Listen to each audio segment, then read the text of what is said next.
Hi guys, this is Jimmy and you are watching Jimmy the coder YouTube channel. तो आज के इस video में मैं आपको बताने वाला हूँ what is the difference between framework and library. जी हाँ गाइस, आज की इस वीडियो में मैं आपको बताऊंगा कि फ्रेमवर्क और लाइब्रेरी में क्या डिफरेंस होता है। ठीक है, तो वीडियो स्टार्ट करते हैं। सो गाइस, सबसे पहली चीज आती है फ्रेमवर्क और लाइब्रेरी होता क्या है।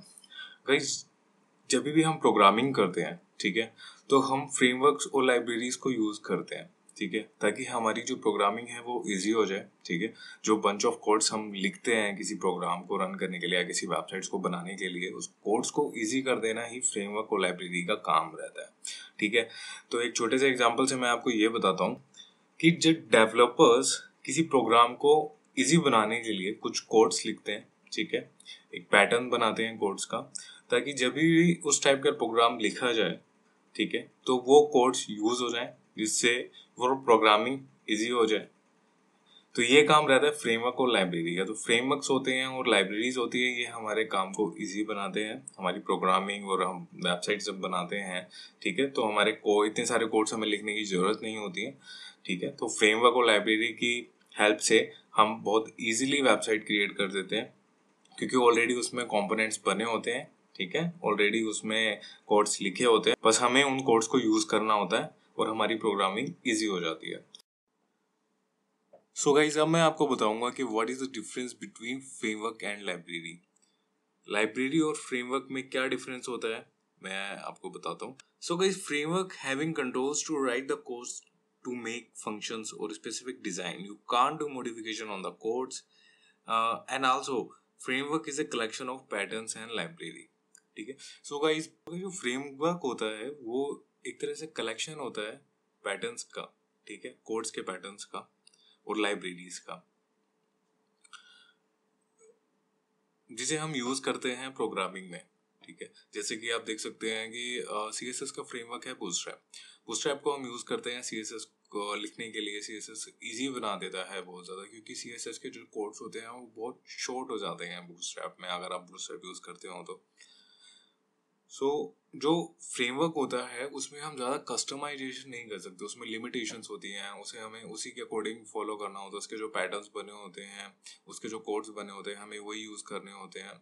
हमें उसमें लिमिटेशंस बहुत होती है, हम उसमें ज़्यादा मॉडिफिकेशंस नहीं कर सकते हैं, हम कोड्स को ओवरराइट नहीं कर सकते हैं।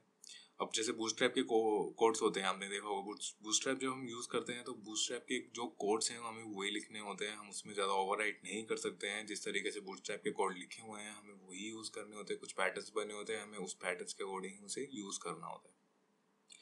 ठीक है, दूसरी तरफ अगर मैं बात करूँ लाइब्रेरी की, तो लाइब्रेरी में क्या होता है, एक इंडिपेंडेंस होता है। सो लाइब्रेरी क्या होता है, एक तरह से आपको एक फ्रीडम देता है कि आप कैसे भी कोड को यूज कर सकते हो। Libraries provide freedom to write code on choice. You can use library as your requirement or also can be modified. Library is a collection of functions and objects. So library क्या होता है, library कुछ programme, कुछ purpose के लिए, कुछ programming में हमारा कुछ पर्पस है, उसे फुलफिल करने के लिए डेवलपर्स कुछ कोड्स के पैटर्न्स बनाते हैं, फंक्शंस बनाते हैं, ऑब्जेक्ट्स बनाते हैं, ताकि जब भी उस टाइप का हम प्रोग्राम यूज करें तो हमें इतने सारे कोड्स लिखने की जरूरत ना हो, हम उसकी लाइब्रेरी को यूज करें, उन कोड्स को, ऑलरेडी जो रिटन कोड्स हैं उनको यूज करें और अपनी प्रोग्रामिंग को इजी बना लें। इसमें हम मॉडिफिकेशंस भी कर सकते हैं अपने according.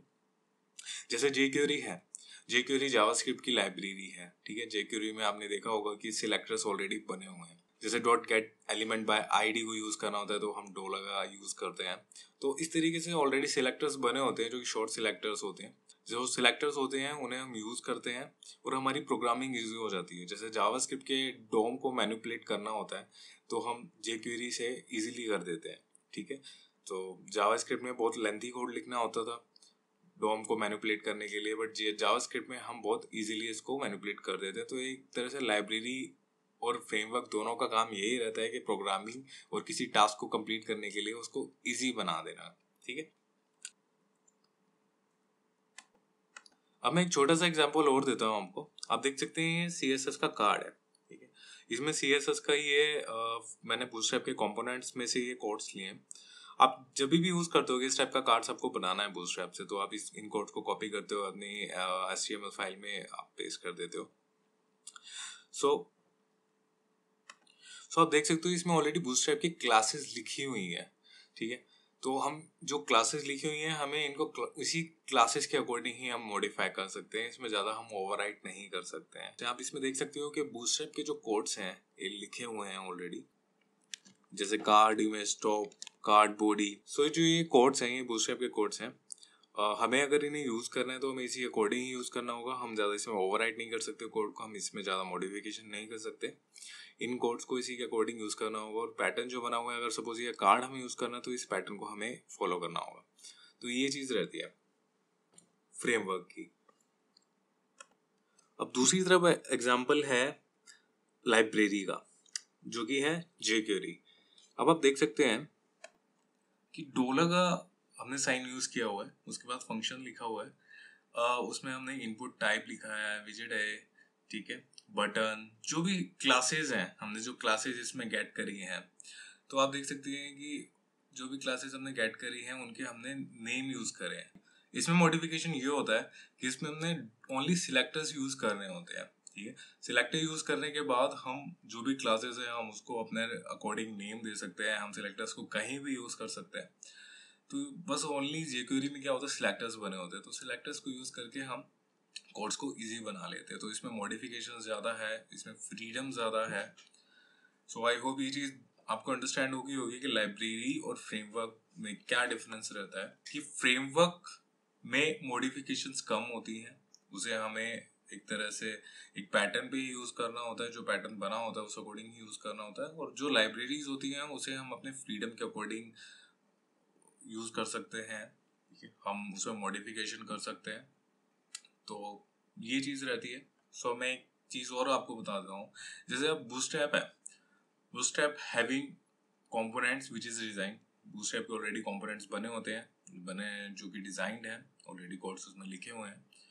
Use Bootstrap code as actual as describe. Bootstrap के कोड्स हम उसी अकॉर्डिंग यूज कर सकते हैं जैसे वो डिस्क्राइब है, जैसे मैंने बताया जिस तरीके से कोड्स लिखे हुए हैं बूटस्ट्रैप के, उसी अकॉर्डिंग हम यूज कर सकते हैं। बेनिफिशियल टू इजी डेवलपमेंट, मतलब प्रोग्रामिंग और डेवलपमेंट के लिए इजी है, बेनिफिशियल है फ्रेमवर्क। सो दूसरी तरफ मैं बात करूँ लाइब्रेरी की, तो मैं बात करता हूँ jQuery की। सो jQuery जो है वो जावास्क्रिप्ट की लाइब्रेरी है जिसमें जावास्क्रिप्ट के कोड्स लिखे हैं और काफ़ी शॉर्ट हो जाते हैं वो ऑलरेडी हम सिलेक्टर्स यूज़ करके वो कोड्स हम यूज़ कर लेते हैं। So jQuery is a library of a JavaScript जो वर्किंग और प्रोग्रामिंग को इजी बनाती है। Can be modify as per user choice, हमेशा मॉडिफाई कर सकते हैं, हम सिलेक्टर्स को यूज़ कर सकते हैं, हमें क्लासेस हम कोई सी भी नेम दे सकते हैं, तो इसमें मॉडिफिकेशन और फ्रीडम ज़्यादा रहता है। Beneficial to do easy development, beneficial है डेवलपमेंट और प्रोग्रामिंग के लिए। तो सिंपल मेन चीज़ ये आती है कि जो भी फ्रेमवर्क होता है और लाइब्रेरी होता है, दोनों का पर्पस एक ही होता है कि प्रोग्रामिंग और डेवलपमेंट को इजी बनाना। बस फ़र्क इतना सा रहता है कि लाइब्रेरी थोड़ा सा हमें कस्टमाइजेशन और फ्रीडम दे देता है, और दूसरी तरफ फ्रेमवर्क हमें इतना फ्रीडम नहीं देता है जितना हमें लाइब्रेरी देती है। बट यूज़ दोनों का बेनिफिशियल रहता है, यूज़ दोनों का सेम ही रहता है कि हम दोनों ही प्रोग्रामिंग हमारी इजी बनाती है। फ्रेमवर्क और लाइब्रेरी को हम यूज़ करके बहुत अच्छे से वेबसाइट्स जल्दी बना सकते हैं, इजी डेवलपमेंट कर सकते हैं। सो गाइज अब मैं आपको बताता हूँ कि which are the framework and library, कौन कौन से फ्रेमवर्क्स होते हैं और कौन कौन सी लाइब्रेरीज होती हैं। जैसे आप देख सकते हैं कि फ्रेमवर्क्स की मैंने अलग से एक लिस्ट बनाई जिसमें बूटस्ट्रैप है जो कि CSS का फ्रेमवर्क है, एंगुलर है जो कि जावास्क्रिप्ट का फ्रेमवर्क है, लैरावेल है जो कि PHP का फ्रेमवर्क है, और जैंगो है जो कि पाइथन का फ्रेमवर्क है। ठीक है, इन सभी को हम फ्रेमवर्क्स को यूज़ करके एक तरह से इन प्रोग्रामिंग लैंग्वेजेस को हम इजी बनाते हैं। ठीक है, उसके बाद अब बात करते हैं हम लाइब्रेरी की। लाइब्रेरी कौन कौन सी होती है, जैसे जावास्क्रिप्ट की मैंने 2 लाइब्रेरी यहाँ पे मेंशन करी है, एक jQuery, दूसरी है डोजो टूलकिट। तो इन दोनों लाइब्रेरीज में जावास्क्रिप्ट के कोड्स लिखे हुए हैं, फंक्शंस लिखे हुए हैं, तो इन्हें हम यूज़ कर सकते हैं एज ए प्रोग्रामिंग को इजी बनाने के लिए। तो ये डिफरेंस रहता है फ्रेमवर्क और लाइब्रेरी में।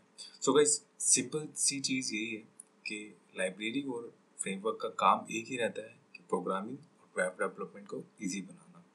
ओके गाइज, आई होप ये चीज़ आपको अंडरस्टैंड हो गई होगी। एक इम्पॉर्टेंट चीज़ और है जो आपको जाननी चाहिए अगर आप वेब डेवलपमेंट सीख रहे हैं या फिर आप प्रोग्रामिंग सीख रहे हैं, वो है एपीआई। अब एपीआई क्या होता है, ये मैंने अलग से एक डिटेल वीडियो बनाया हुआ है, ऊपर आई बटन में आपको वीडियो सजेस्ट हो रही होगी, आप चेकआउट कर सकते हैं। कंप्लीट डिटेल मैंने आपको बताई है कि एपीआई क्या होता है और कैसे हम यूज़ करते हैं API in web development and programming. तो एपीआई भी आपको आनी चाहिए अगर आप वेब डेवलपमेंट सीख रहे हैं या प्रोग्रामिंग सीख रहे हैं तो। सो गाइज, अगर आप फ्रेमवर्क्स के ट्यूटोरियल्स देखना चाहते हैं और लाइब्रेरीज के ट्यूटोरियल्स देखना चाहते हैं तो मेरे चैनल को सब्सक्राइब कर लीजिए और बेल आइकन को प्रेस कर लीजिए ताकि लेटेस्ट वीडियो की नोटिफिकेशन आपको मिल सके। Okay guys.